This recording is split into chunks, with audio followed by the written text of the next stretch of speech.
लाल button दबाकर हमारे channel को सब्सक्राइब कर लीजिए। और हाँ फ्रेंड्स, सब्सक्राइब बटन के बराबर में घंटी वाला बेल वाला आइकॉन दबाकर ओके दबाना बिल्कुल भी ना भूलें।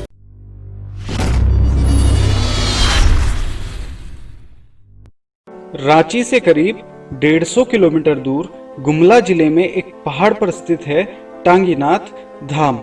दावा किया जाता है कि इस पहाड़ी पर एक मंदिर में भगवान परशुराम का फरसा गड़ा है। यहाँ रहने वाले लोगों के मुताबिक एक बार एक लोहार ने परशुराम के फरसे को चोरी करने की कोशिश की थी। थोड़े दिनों बाद उसकी मौत हो गई थी। कहा जाता है कि जो भी इस फरसे से छेड़छाड़ की कोशिश करता है उसे खामियाजा भुगतना पड़ता है और इस फरसे पर कभी जंग भी नहीं लगता है। आपको बताते चलें कि 28 अप्रैल को भगवान परशुराम जयंती है। कहा जाता है कि खुले में रहने के बावजूद परशुराम के फरसे पे आज तक कभी जंग नहीं लगा है। जंग न लगने की खासियत से आकर्षित होकर इलाके में रहने वाली लोहरा जनजाति के कुछ लोगों ने फरसे को ले जाने की कोशिश की थी। उखाड़ने की कोशिश में असफल होने पर उन्होंने फरसे के ऊपरी भाग को काट दिया, लेकिन उसे भी नहीं ले जा सके। इस घटना से सबक लेते हुए लोगों ने जमीन की ढलाई करवा दी और उसी ढलाई में फरसे का टूटा हुआ हिस्सा भी स्थापित कर दिया। उधर फरसे से छेड़छाड़ का खामियाजा लोहारा जाति को अब भी भुगतना पड़ रहा है। कई जनरेशन के बाद आज भी उस जाति का कोई व्यक्ति टांगीनाथ धाम के आसपास के गांवों में नहीं रह पाता। कहते हैं उक्त घटना के बाद से ही इलाके में लोहरा जाति के लोगों की एक एक कर मौत होने लगी थी। डर के मारे उन्होंने अपना ठिकाना बदल लिया और अब भी धाम के आसपास भटकने से डरते हैं। यहाँ पर खुले में दुर्लभ प्रतिमाएं पड़ी हैं।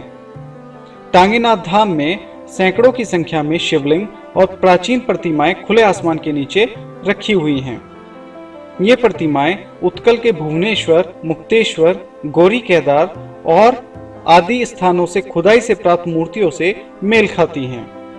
बता दें कि पुरातत्व विभाग ने 1989 में टांगीनाथ धाम में खुदाई करवाई थी।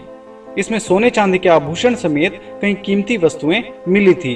कुछ कारणों से यहाँ खुदाई जल्दी ही बंद कर दी गई और हमारी धरोहर फिर जमीन में दबी रह गई। खुदाई में हीरा जड़ित मुकुट, चांदी के अर्धगोलाकार सिक्के, सोने के कड़े, सोने की कनबालियां, तांबे की बनी टिफिन जिसमें काला तिल व चावल रखा था आदि चीजें मिली थी। ये सब चीजें आज भी डुमरी थाना के मालखाने में रखी हुई हैं। खुदाई का अचानक बंद होने और वस्तुओं को मालखाने में पड़ा होने के पीछे क्या वजह थी, यह आज भी एक रहस्य है। किंवदंतियों के अनुसार यह फरसा भगवान परशुराम ने यहाँ पर खुद गाड़ा था। पौराणिक गाथाओं के अनुसार लाखों साल पहले हुए भगवान परशुराम का टांगीनाथ धाम से क्या रिश्ता हो सकता है, यह शोध का विषय है। लेकिन यहाँ उनके आगमन की एक बहुत ही दिलचस्प कहानी कही जाती है। त्रेता युग के दौरान जनकपुर में स्वयंवर के दौरान शिवजी का धनुष तोड़ने के बाद सीता जी से विवाह कर श्री राम भाई लक्ष्मण और अन्य परिजनों के साथ अयोध्या लौट रहे थे। रास्ते में विष्णु के ही एक अन्य अवतार माने जाने वाले परशुराम ने उन्हें रोक लिया। वे शिवजी का धनुष तोड़े जाने से नाराज थे क्योंकि शिवजी ही परशुराम के गुरु थे।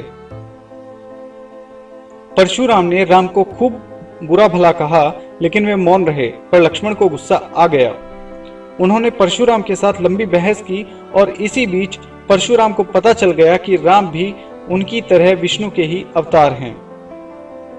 ये जानकर परशुराम बहुत लज्जित हुए और अपने किए का प्रायश्चित करने के लिए घनघोर जंगलों के बीच एक पहाड़ पर आ गए। उस पहाड़ पर उन्होंने अपना फरसा गाड़ दिया और बगल में बैठकर तपस्या करने लगे।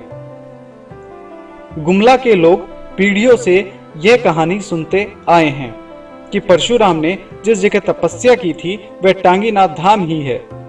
धाम में परशुराम जी के पद चिन्ह भी मौजूद हैं।